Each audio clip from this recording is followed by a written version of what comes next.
Now to our discussion. Comptroller General of Customs, Adeniyi, says 2024 revenue marks a remarkable increase of 2.9 trillion naira compared to the 3.2 trillion naira recorded in 2023.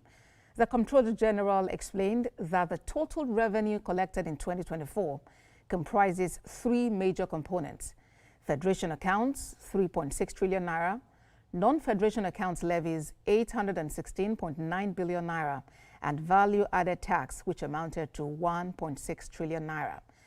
The NCS also received a commendation from the World Customs Organization for its 74% revenue growth over the previous year. Beyond this, the NCS confirmed the appointment of 1 Deputy Comptroller General and 8 Assistant Comptrollers General. It also approved the promotion of 4,291 junior officers. But how exactly is the service fighting the issue of porous borders, arms bearing, and unwholesome activities along the borderlines? Those are some of the questions we seek to get answers to today. And joining us is the National Public Relations Officer and Assistant Comptroller of Customs, Adeniyi. He joins us from Abuja studio. Good to have you join us on the program. 6.1 trillion naira revenue generated in 2024 is not a child's play. Tell us what you have done differently. Well, thank you very much for this opportunity. Nigeria Customs Service have recorded a history in terms of revenue collection, and we have collected a sum of over 6.1 trillion naira, an amount that is historic. In the last over 100 years of the existence of the Nigeria Customs Service, we have not collected such amount. Now, the reasons behind the success, this success story we are dishing out today or to you is one, we need to have a motivated workforce. Human resource is very important and very critical to the success of every organization.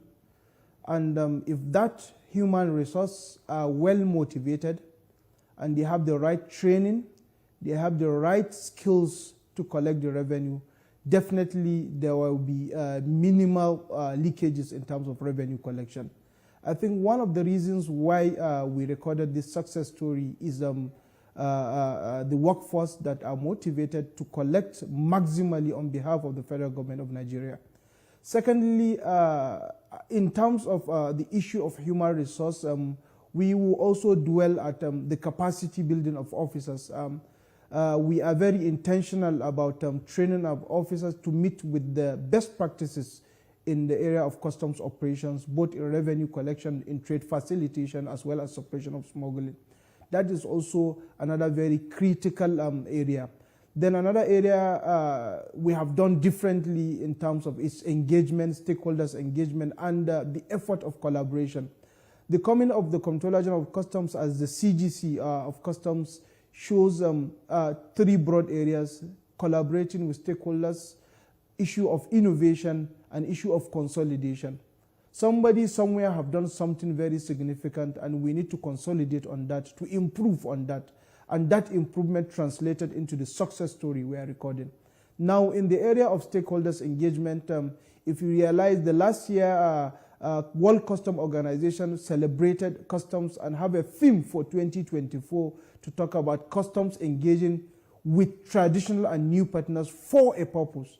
So which means our engagement with traditional stakeholders, our engagement with new partners have really revamped our revenue collection. You can see in the area of collaborations with government agency, collaboration with private sector, as well as international collaborations has yielded more revenue collection. All right, Mr. Mewada. And it is a new year. What is the Nigeria Customs Service doing for importers and exporters as the federal government targets increased revenue generation?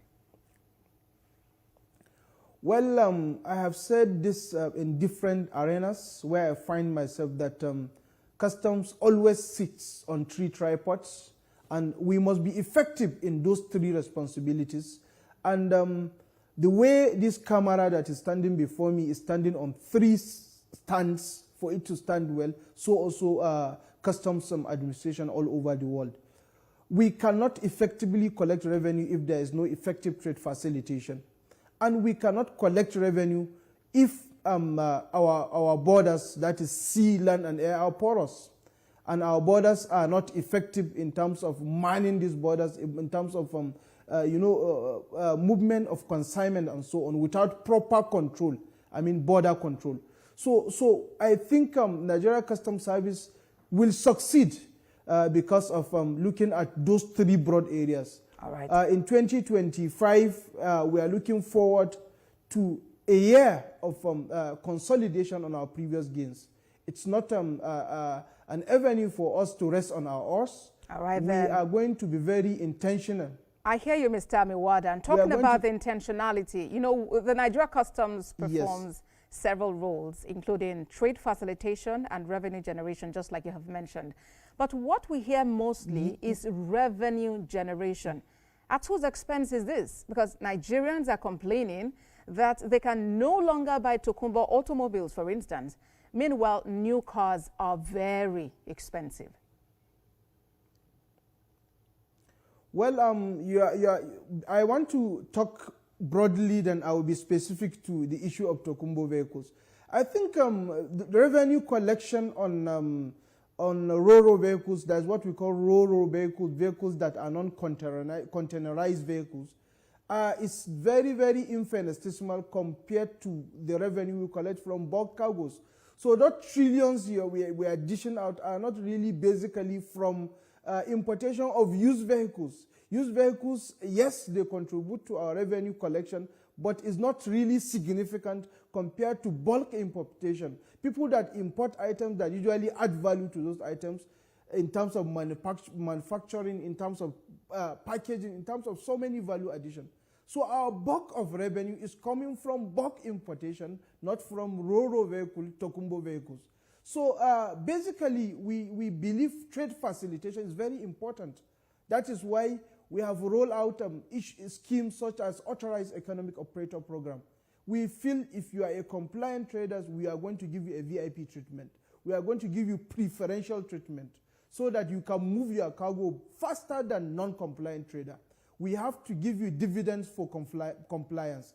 So those are what we are doing to make sure that those who are out to do legitimate trade get value for being legitimate, for doing the right thing.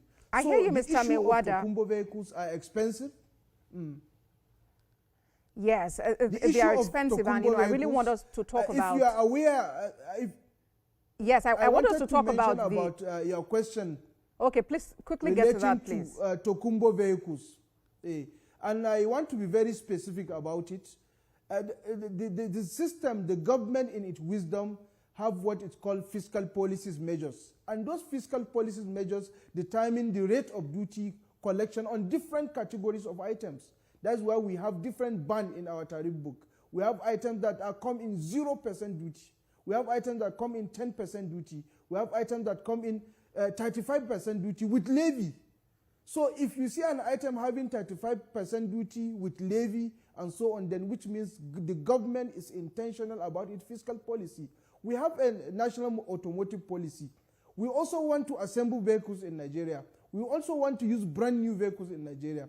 So the essence of imposing tax on some of these items is to make the economy better, more sustainable, and something that it will be more viable for all Nigerians. So we are not imposing tax, or we are not collecting tax on vehicles because we want Nigerians to suffer or vehicles not to be affordable to them. But I hear you, Mr. Miwada. Self-sufficient. We also want to assemble vehicles in Nigeria. I hear you loud and clear, but you know, we'll have to talk about the cost of clearance. It is pegged at about 70%.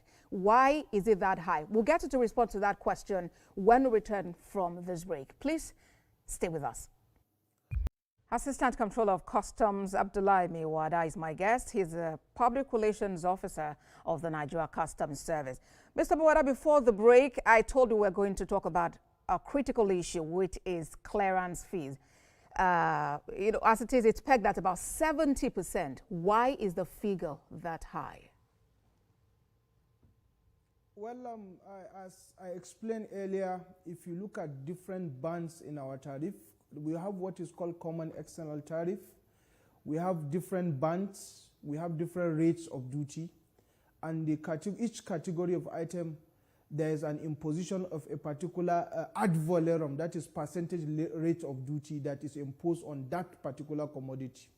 Now, if you are importing some categories of items that requires manufacturing, maybe medical equipment, maybe some agricultural inputs, those categories of items come in under 0% levy.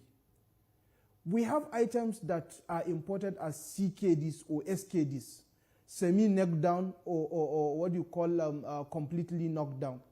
Those items, when you bring them into Nigeria, those items you are going to add value or you are going to assemble.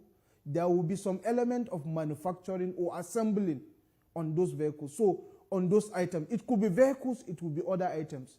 The imposition of duty on those items is barely 10% duty. Now, when you are importing Tokumbo vehicle or brand new vehicle, the government in its wisdom decided to say it's imposing duty and levy on those vehicles so that those who are importing CKDs, SKDs, in order to assemble or to manufacture in Nigeria, will be able to compete with those who are bringing in fully built vehicles. That's the essence of fiscal policy. But our role as an agency of government, we are responsible for implementation of these policies. We don't design rate of duties. We don't determine what will be the rate of duty of each item. It is a product of fiscal policy by the government. All right, Mr. Mewada, I hear you clearly, but you know what? It is our responsibility to also explain to members of the public why we have to implement this policy and why. I hear you, but I need to come in very quickly, Mr. Mewada. Yes, I need to come in very quickly. You've spoken about, these rates, but you know that how many manufacturing plants do we really have in Nigeria that can serve the entire citizenry? And if you look at it, the difference is actually very humongous, and this would have just been some form of respite for those people who need to be mobile. Well, our responsibility is to implement, and we're implementing. And I could remember vividly during the last 2024 CGC's conference, one of those who we invited to be part of the panelists, high-level panelist session, is a very good manufacturer of vehicles, somebody who assembles vehicles here in Nigeria.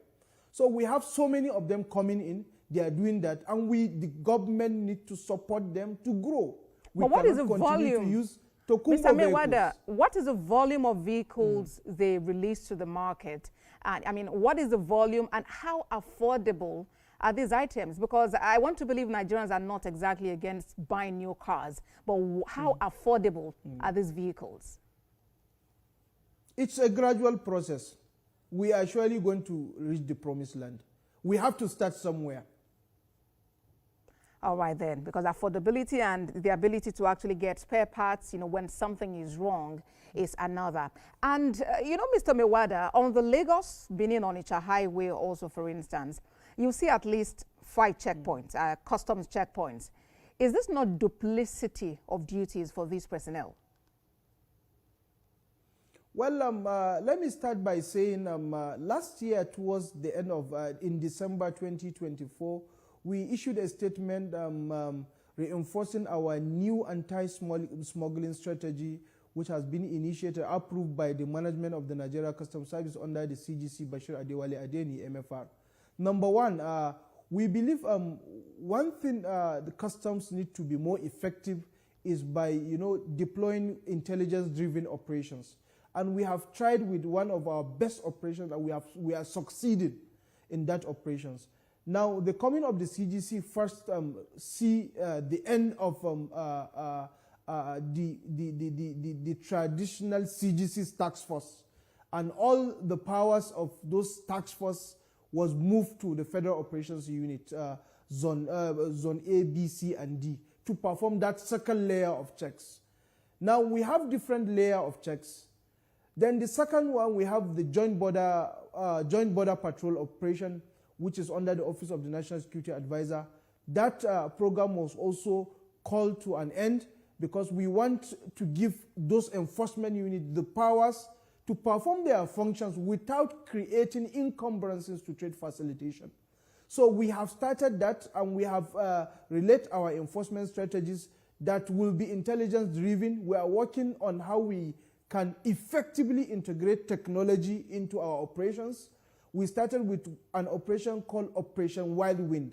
Operation Wild Wind is an operation that has to do with curtailing the smuggling of petroleum products outside Nigeria. And that operation, you can never see a vehicle on the road stopping you with the name Operation Wild Wind. The operation is purely intelligence driven. We use sophisticated softwares. We monitor the movement of these cargoes. We also use collaboration with NMDPRA and so on to provide the tracking of all petroleum products across the country. And with that, we have succeeded in intercepting thousands, millions, thousands of petroleum product intended to be smuggled outside the country at various regions within the country. It could be in the northeast, it could be in the northwest, it could be in the southwest, it could be in the south. In so many places we have done interception. So our operations are going to be intelligence driven. Intelligence driven. That is critical because as it is also, we hear reports of customs personnel doing their jobs, which is something you've also spoken about, but we still find containers on our roads, containers containing these items that should not have even left the port.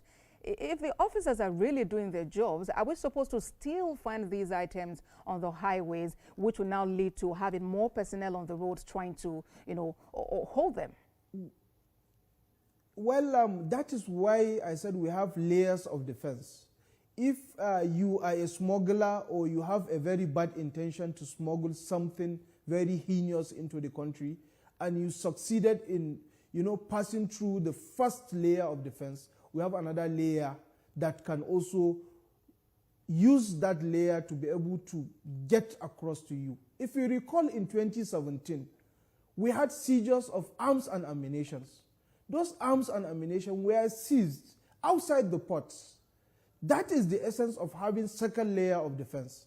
So we, after the commands as the first layer have done their own nitty-gritty, we also have reasons to recheck and see if there are other infractions or there are items that can be inimical to my own safety, to your own safety, to all Nigerians. So we have that prerogative to do that. We also have the power to do what we call post-clearance audits. We can allow your vehicle or your items to go in.